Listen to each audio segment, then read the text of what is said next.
From the Detroit Free Press, in the heart of the Motor City, it's Monday, November 25th. Here are today's top stories, presented by Bush's Fresh Food Market. This holiday season, let Bush's do the cooking. Enjoy turkey, ham, or rib roast, and high-quality home-style side dishes. Visit one of Bush's 16 locations to place your holiday meal order today. For the Detroit Free Press, I'm Eric D. Lawrence. Another top UAW official is leaving the union in the wake of the ongoing corruption scandal. Vance Pearson is resigning as director of UAW Region 5, which covers 17 states from Missouri to California. Pearson's resignation follows that of Gary Jones, who ended his term as president last week. Both men face possible expulsion from the union. UAW leaders filed charges against them under the union's constitution, asserting they submitted false expense records, among other issues. But Pearson also faces federal criminal charges in the probe. Federal prosecutors say Pearson and Jones, as UAW official A, along with other ex-union officials, embezzled more than $1.5 million. Jones has not been charged. Pearson's attorney says his client is resigning to focus on his defense in the criminal case, which he declined to discuss. This is Christina Hall with the Detroit Free Press. It's been 5 weeks since police found Adrienne Quintal's cell phone and boots on the roof of her family's northern Michigan cabin. 5 weeks since they found her empty gun on the ground below and bullet holes in the cabin windows. The 47-year-old Southfield woman hasn't been seen or heard from since. Her disappearance is a baffling mystery. Police have many theories. She may have been abducted. She may have had a medical problem, thought someone was after her, and fled. She may have planned her disappearance.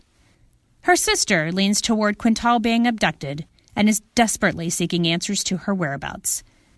Quintal called a family friend in Metro Detroit on October 17th and said she heard noises outside the cabin.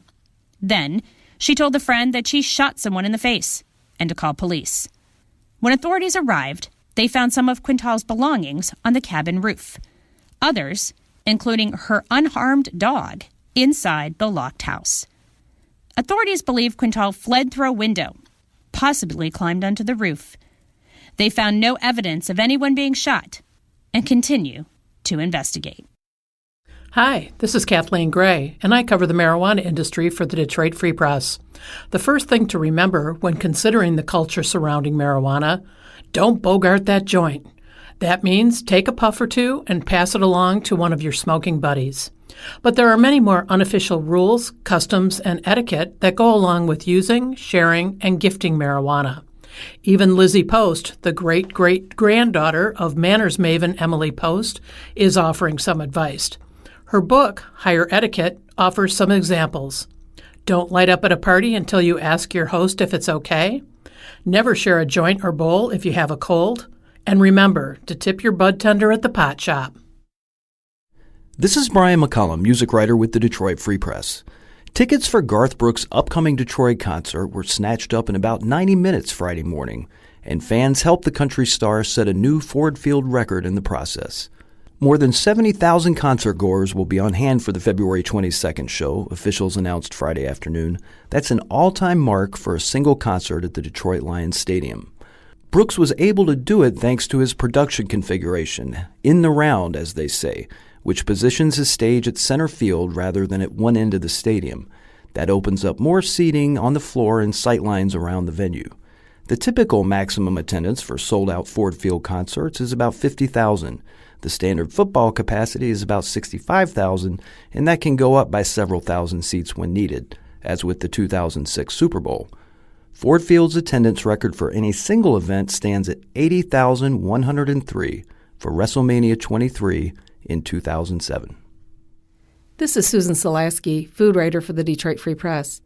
Michigan has a new law to make sure chickens have a slightly better life. A measure signed into law this week requires that all egg-laying hens in Michigan be kept in cage-free systems by December 2024. Sales of non-cage-free eggs will also be prohibited by 2024. Michigan is the largest egg-producing state in the country to adopt cage-free legislation. Egg farms in Michigan care for more than 15 million hens, says the Michigan Allied Poultry Industries. But what does cage-free mean? It means chickens are not kept in cages, but they generally still are confined often in a barn. Consumers are now faced with choosing eggs that are cage-free to free-range to organic, and these cost more.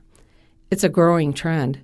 Fast food giant McDonald's and Kroger stores plan to source 100% cage-free eggs by 2025. I'm Kirkland Crawford with the Free Press Sports Department and an update on the Lions. Just when we thought the season was bad for Detroit, things got worse on Sunday. The Lions found a way to lose to lowly Washington, 19-16. Here is Lions beat writer Dave Burkett with more from the nation's capital. Look, I don't know where we go from here with the Lions. I mean, this is, they're a bad football team right now. They lost to a bad football team in Washington, and they might just be worse. Jeff Driscoll, 3 interceptions, Bo Scarborough, a fumble, couldn't get the defense to stop where they needed to, and now we're answering questions or facing questions about Matt Patricia's job security. The Lions don't have much time to lick their wounds. They host the Bears in the annual Thanksgiving Day game at Ford Field. Do you like what you're hearing in our news briefing? Let us know, whether it's a question, comment, or something you just want to hear. You can share your opinion by emailing us at voice@freep.com. That's voice@freep.com. See you tomorrow.